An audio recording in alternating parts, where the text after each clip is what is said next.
Identifying patterns. Alright, so what we have here is a table of x values and y values, and what we want to be able to do is to find this missing number and also come up with the rule of how we're changing these x's into y's. How are we changing x's into y's?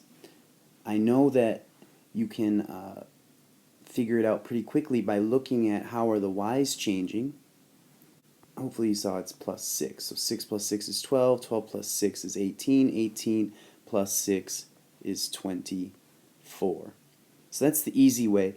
But we also need to know how it's changing from the x into a y. Because if we can do that, then we're going to be better prepared for algebra.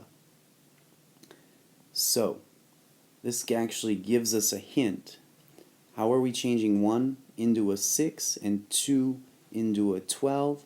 Well, you got 4 choices. You got adding, subtracting, multiplying, or dividing.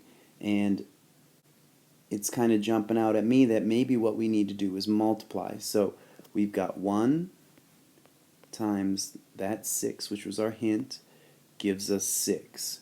Our x is 2 times 6 equals 12. 3, keep it with the same rule, 3 times 6 equals 18, and 4 times 6 is 24.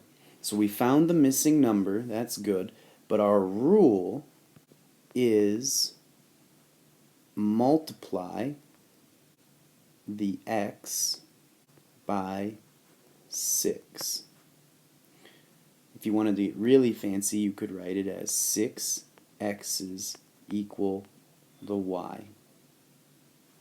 Here's another one. Again, there looks like there's a pattern going this way, and if you use that, that might give you a hint. So 2 plus something makes 6, so that's going to be plus 4. 6 plus 4 is 10. So it looks like our pattern here, the y is changing by 4, so plus 4, this should be a 14.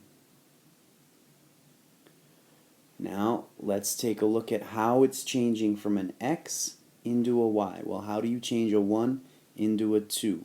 How do you change a 3 into a 6 or a 5 into a 10? Well, it looks to me like they're doubling. So again, this looks like multiplying. So we're multiplying for our rule.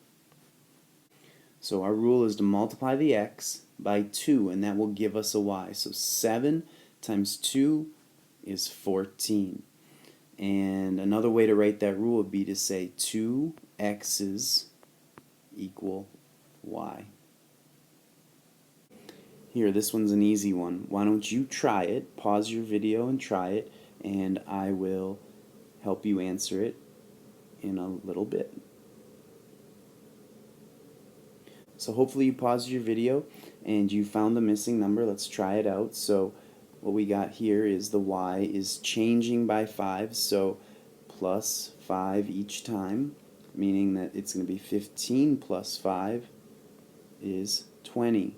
Now our rule, how is a 1 changing into a 5, a 2 changing into a 10? Well, it could be adding. 1 plus 4 is 5, but is 2 plus 4 10? No, that's only 6. So let's try multiplying. Well, that would have to be 1 times 5 is 5, 2 times 5 is 10, 3 times 5 is 15, and 4 times 5 is 20. So the rule is 5 times x makes y.